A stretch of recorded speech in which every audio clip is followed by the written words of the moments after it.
Welcome to Bronze Nation TV. Today we're going to be talking about the Philippines and Mexico and the history they share since 1521. Mexico and the Philippines have more in common than history books mention. Unfortunately, this is just another story that's not commonly known between both cultures. Mexicans and Filipinos share a common history, traditions, and customs, which derive from the ties established for over 400 years. This dates back when both countries were part of the Spanish Empire. The similarities began in the year 1521 when the Spanish conquistador Hernán Cortés conquered the Aztec Empire. During the same year, Ferdinand Magellan conquered and claimed the Philippine Islands for the Spanish crown. In 1543, a Spanish explorer by the name of Ruy López de Villalobos sailed from Jalisco, Mexico, to the islands to give them a name. López de Villalobos named the islands Las Islas Filipinas in honor of King Felipe II. 22 years later, General Miguel López de Legazpi claimed the Philippines as a Spanish colony, choosing Manila as its capital.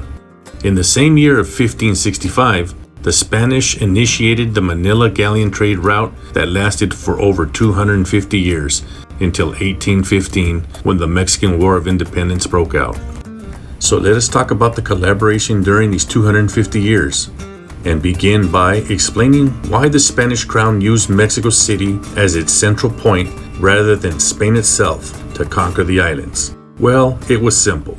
It was due to distance, as it took almost a year for the conquistadores to sail from Spain to the Philippine Islands, where it only took 4 months for them to sail out of Acapulco, Mexico.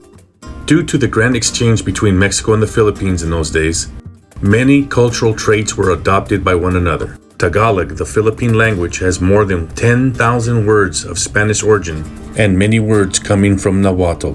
Yes, the Aztec language.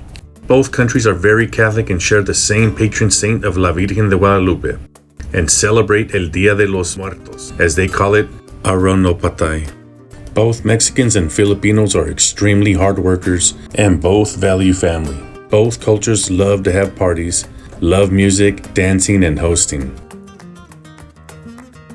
Filipinos have their own version of menudo, tamales, flan, their pan, chicharrón, adobo, etc. Even their currency is named after the Mexican peso.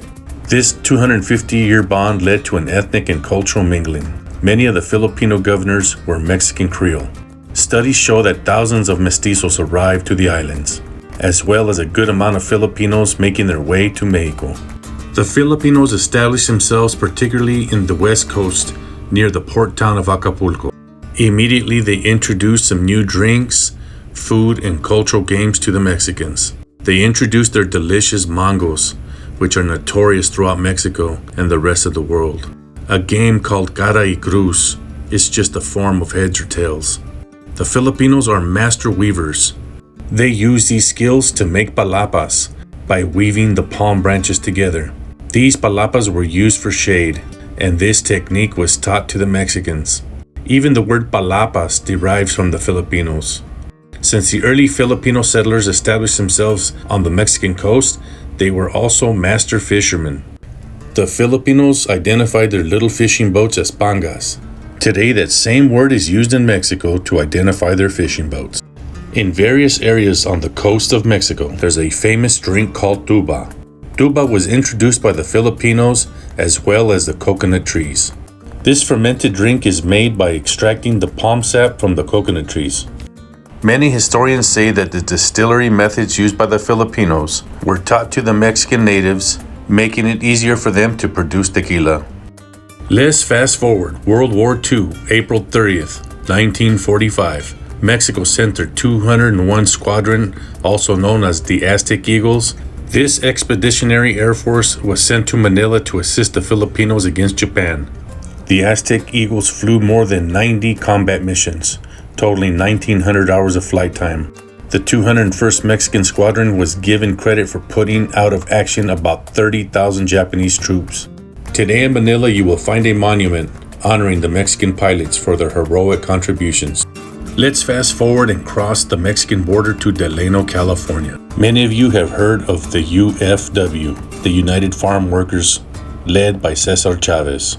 But what many of you don't know is that he was not the first to initiate the strikes. It was a Filipino activist by the name of Larry Itlian. Larry Itlian made an appointment to see Cesar Chavez, the leader of the National Farm Workers Association. They met up to come up with a plan that would benefit all workers. They were looking from that $1.20 to $1.40 an hour raise. So Larry Itlian and Cesar Chavez met. They came up with a plan that would be beneficial for all workers. However, that plan consisted of a strike, and Chavez said his organization was not ready to go on strike. So the Filipinos decided it was necessary, and they did it first. Soon after, the Filipinos and Mexicans joined as one on September 16th to picket the Delano growers. On March 17, 1966, they marched from Delano to Sacramento. That initially only had 70 farm workers and volunteers. By the 11th of April, 10,000 supporters had joined them, reaching the steps of the state capitol. A few months after the march, the Filipino Union, the AWOC, Agricultural Workers Organization Committee, and the Mexican Union, the NFW, joined as a single union, which birthed the United Farm Workers Association. So you know the rest of the story. Si se puede. Just know the Filipinos were there with us from the beginning. We thank you for joining Bronze Nation TV on this episode and hope that you subscribe to our channel. Thank you.